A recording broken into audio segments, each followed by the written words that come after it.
জাগিৰোডত ভুৱা বিত্তীয় প্ৰতিষ্ঠানৰ লুণ্ঠন ঋণ দিয়াৰ নামত সৰ্বসাধাৰণ লোকৰ লাখ লাখ টকা আত্মসাৎ কৰাৰ অভিযোগ।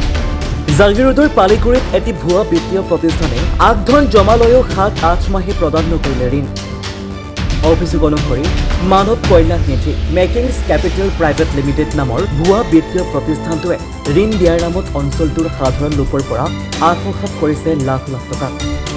কিন্তু আগধন জমা দিয়াৰ ৭-৮ মাহ উকলি যোৱাৰ পিছতো আজিলৈকে কোনো লোকে নাপালে ঋণ।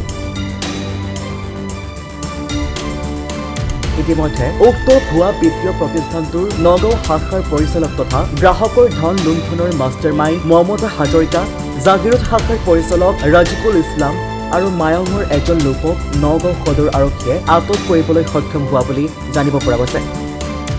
এই খবৰ বিয়পি পৰাৰ লগে লগে ঋণৰ বাবে আগধন জমা দিয়া লোকসকলৰ মাজত সৃষ্টি হৈছে হাহাকাৰ পৰিস্থিতিৰ। কিয়নো ৰাতিপুৱা এইসকল লোকে ঋণ পোৱাৰ আশাত অশেষ কষ্টৰে উপাৰ্জন কৰা ধন জমা দিছিল বিত্তীয় প্ৰতিষ্ঠানটোত। সেয়েহে সমগ্ৰ ঘটনাৰ এক উচিত তদন্ত কৰি দুখীয়া লোকসকলৰ ধনখিনি ঘূৰাই দিয়াৰ আহ্বান জনাইছে ভুক্তভোগী লোকসকলে। আনহাতে এনে ভুৱা বিত্তীয় প্ৰতিষ্ঠানৰ পৰা ৰাইজক আঁতৰি থাকিবলৈ অনুৰোধ জনাইছে সচেতন লোকে। ৰাজিকুলে মোৰ পৰা ৩০,০০০ টকা লৈছে, কৈছে ১.৫ লাখ টকা লোন দিব। মই ৩০,০০০ টকা দিছোঁ তাক, মোৰ চবুত আছে। আৰু পিছত মোক মানে আজি দিম কালি দিম এনেকুৱা মানে আজি ৭-৮ মাহ হৈ আছে, পইচাটো দিয়া নাই। ক'লে দিম নহয় এনেকুৱা কৰি আছে। আৰু যেতিয়া যি চাইছে মই বেলেঞ্চ চেক চাইছে, বেলেঞ্চ চেক মই দিছোঁ, ইউনিয়ন বেংকৰ বেলেঞ্চ চেক দিছোঁ। আৰু আপোনাৰ মোৰ পৰা যে সিহঁতে ১.৫ লাখ টকা যে স্কিমটো মানে কোৰ্টত কৰিছে। কৈছে তুমি এটা কাম কৰা, ৬০,০০০ টকা দিয়া, তোমাক এক মাহ পিছত ৪ লাখ টকা লোন দিম। তাৰপিছত ৪৫ দিন হৈ গৈছে। তাৰপিছত কৈছে নাই ৩ মাহ যাব লাগিব। তাৰপিছত মই 3 মাহ ৰখিলোঁ। 3 মাহ ৰখাৰ পিছত 3 মাহ 10 দিন মান পিছত মই আহিলোঁ আকৌ। মইতো এইবিলাক ঘূৰাৰ সময় নাই, মই গাড়ী চলাওঁ, গাড়ী চলাই খাওঁ, টুকটাক বিজনেছ কৰি আছোঁ, খাই আছোঁ। সি আকৌ কি ক'লে, কৈছে যে ভাই এতিয়া কি কৰিম, তোমালোকে এটা কাম কৰা, যদি তোমাৰ লোন নালাগে, তুমি বেছি উৎপাত কৰি আছা, তুমি উকিলত এটা চহী মাৰি দিয়া, মই চহীটো নালাগে, তোমাক মই কেছ পইচা দিছোঁ, মোৰ একো নালাগে, তুমি পইচাটো মোৰ ৰিটাৰ্ণ দি দিয়া। মই নাই নালাগে, কালি এটা মিটিং হ'ব, কালি আহিবা। তাৰপিছত কালি আকৌ আহিছোঁ, আহি পেলাই খালি সেইটোৱে কয় আজি নাই, কালি নাই, পৰহি এনেকুৱা খালি কৈ থাকে। কয় পৰহি তোমাক দি দিম, যেনেকৈ নহওক তোমাক লোন দি দিম, বেলেগ নহ'লেও তোমাৰটো মই দি দিম। তাৰপিছত আহিলোঁ, নালাগে, কাম নাই আৰু, ফোনে ৰিচিভ নকৰে আৰু। তাৰপিছত মই কম এতিয়া কি হ'ব, মইতো চব বৰবাদ কৰি দিছোঁ, যিখিনি টকা আছিলে মোৰ বিজনেছৰ টকাটো ইয়াত সোমাই দিলোঁ। তাৰপিছত মই তাত ১০,০০০ টকা খুজিছোঁ, সি মোক উল্টাকে আৰু ধমকি দিয়ে। তুমি লোনৰ কাৰণেহে দিছা, তোমাক কিয় মই ধাৰ দিম পইচা। ১০,০০০ টকা তাত খুজিছোঁ, সি মোক ১ টকা ঘূৰাই দিয়া নাই। আৰু সি মোক আজিলৈকে আজি প্ৰায় ৮-৯ মাহ হৈ গৈছে, আজিলৈ খালি এনেকুৱা ডেট দি আছে। তাৰপিছত ফোন যে কৰি আছোঁ, এটা ফোন ৰিচিভ নকৰে, খালি ফোন কৰিলে তাৰ এইটো বেজাল, মই পিছত কৰিম। আৰু একদম টোটেলি ফোন ৰিচিভ নকৰে, আৰু উল্টাকে কয় যেতিয়া লোন হ'ব তেতিয়া তোমাক মাতিম। ১ লাখ টকা দিয়া, মই আপোনাক মই ৫ লাখ টকা লোন দিম।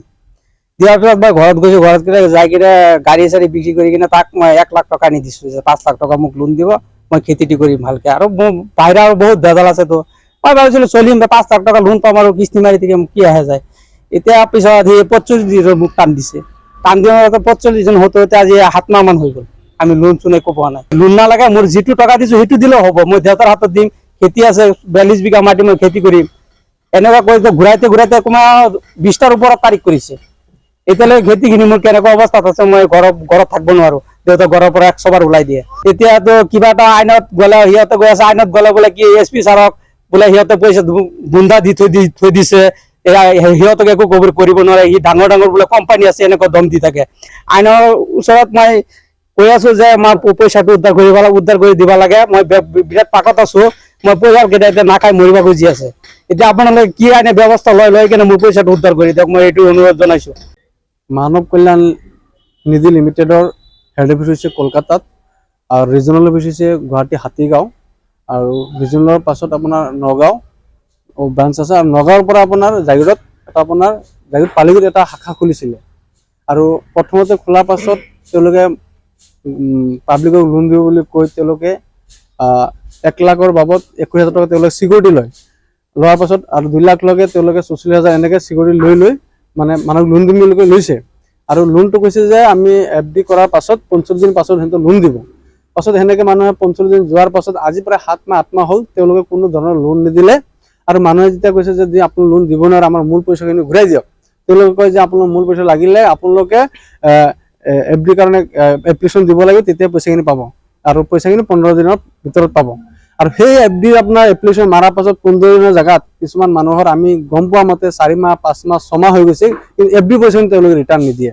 এতিয়া কথা হৈছে যোৱাকালি আমি জানিব পাৰিছোঁ যে নগাঁও সদৰ থানাত যিজন মাষ্টাৰ মাইণ্ড মমতা হাজৰিকা নগাঁও ব্ৰাঞ্চৰ মেনেজাৰ আৰু পালিগুৰি ব্ৰাঞ্চৰ মেনেজাৰ ৰাজিকুল ইছলাম লগতে আৰু মায়ঙৰ এজন ল'ৰা তেওঁলোকক নগাঁও সদৰ থানাত গ্ৰেপ্তাৰ কৰি তেওঁলোকক ৰাখি থৈ দিছে।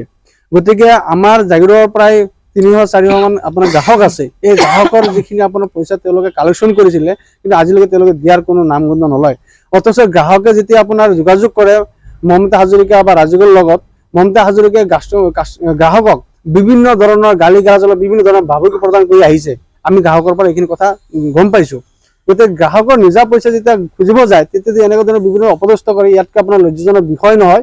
গতিকে আমি আজি আপোনালোকৰ সংবাদ মাধ্যমে আমি জনাব বিচাৰিছোঁ যে এনেকুৱা ধৰণৰ ভুৱা প্ৰতিষ্ঠান যাতে আপোনাৰ অনলাইনৰ জৰিয়তে যে আপোনাৰ মানুহৰ যে পইচা কালেকশ্যন কৰি আছে, গোটেই ৰাইজে সজাগ হ'ব লাগিব যে যিকোনো ধৰণৰ এনেকুৱা ধৰণৰ মাইক্ৰ' ফাইনেন্স বা বেংক অহাৰ লগে লগে যাতে জাপ দি নপৰে, অলপ সজাগ সচেতন হৈ বা ভাল অভিজ্ঞ মানুহৰ লগত আলোচনা কৰি যাতে এনেকুৱা ধৰণৰ বেংকৰ লগত তেওঁলোকে যোগাযোগ ৰাখে।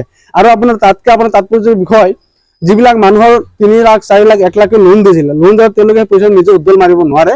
সেই পইচাখিনি তেওঁলোকে OTP পঠিয়াই দিয়ে তেওঁলোকে উদ্দল মাৰাৰ পাছত গ্ৰাহকে কিন্তু আজিলৈকে 4 মাহ 5 মাহ হ'ল গ্ৰাহকে কিন্তু পইচাখিনি নাপায়।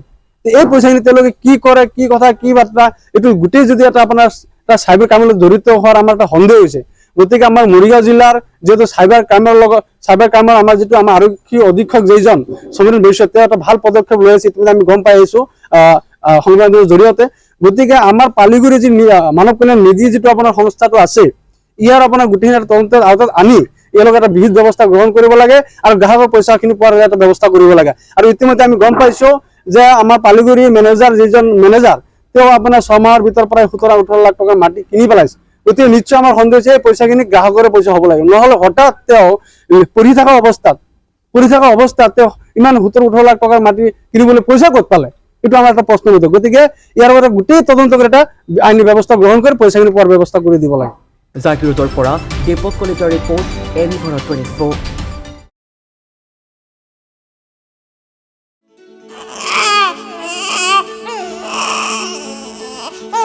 অভিনন্দন, আপোনাৰ এজনী ছোৱালী জন্ম হৈছে।